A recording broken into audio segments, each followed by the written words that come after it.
So whenever I used to meet Professor Hashwani Seth, we would talk lengthy hours discussing about Bhutto family, Faiz Ahmed Faiz, culture in Pakistan, and he was, of course, Indians are very vocal that they are they that that is why they have this secular orientations. Traditionally, they had egalitarian society, and they would really support democracy. They would promote democratic values, and it is quite a surprise. It's been like 17 years. I'm now in Pakistan. I wonder what all these learned professors, these learned friends, had an opinion about today's India. But that means that these Indian professors, these with Hindu or Sikh religion, practicing their own religion, were so yeah, but they had such a progressive point of view about the world, especially the developing world, and about Muslims, and about the leadership among Muslim countries.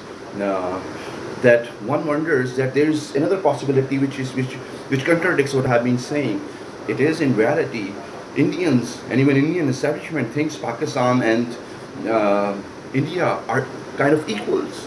I mean, this overemphasis by me that maybe India does not understand that Pakistan is a society dominated by civil behaviors, a thriving civil society, and an established and well maintained and a professional army and bureaucracy, and Pakistani leaders shine across the region and the world, and Pakistan's democracy is being contributed by hard work and resilience of Pakistan's political leaders, and Pakistan's civil society is also very thriving, and definitely uh, me being a Pakistani can shed more light on it.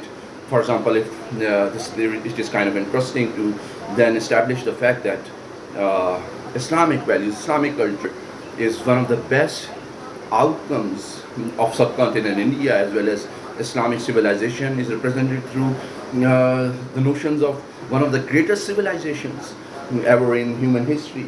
And one fact that at ISS, we at the fifth floor, there was this mediation room. There was a small church, and then at the top of it, there was another floor, another you can say a place of worship, and that was kind of mosque. So mosque at ISIS was at the top of the building. I mean, there was every other thing, every other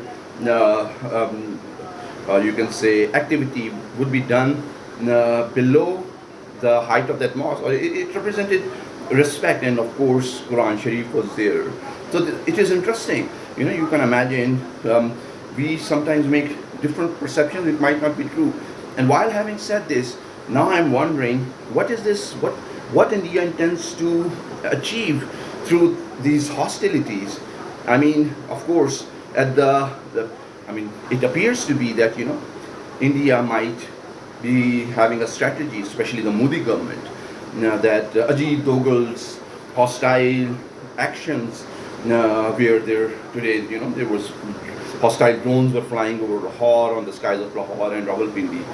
One would then really try to understand this. There's as if you mentioned that I have made a blog post where I said that political stability might happen as an outcome of hostilities, but it had more indigenous dynamics. What I was saying is that Pakistani nation, Pakistani government, Pakistani leaders, Pakistani businessmen, Pakistani army and police have really made this country something which everybody looks up to across the world. A country which represents great Islamic civilization, a country which represents marvels of commerce and business, and a country which is going to thrive based on entrepreneurship, innovation, and creativity.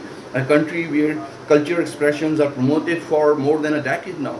It's a different Pakistan. It's a strong Pakistan. The foundation of the country has been built, and there is all the more probability that Pakistan is going to emerge as one of the most progressive nation states in the Committee of Nations. So, if that is all true, then there might be some other reason that Indian hostility might be trying to disturb Pakistan's the social constructs, and that might lead to maybe protests or uncertain political outcomes. And of course, there is always a possibility as how India is promoting advertising Pakistan across the world through its media and diplomatic channels that Pakistan is always prone to a military dictatorship. Okay, I mean, one can accept all these are possibilities. I mean, no one can deny that. And once a nation's security is in a threat, definitely the security apparatus would become more dominant. But yet again, I mean, even if there is political instability, there might be, which I don't agree with, because Pakistani people have really struggled hard to then have democracy, restore democracy, democratic values.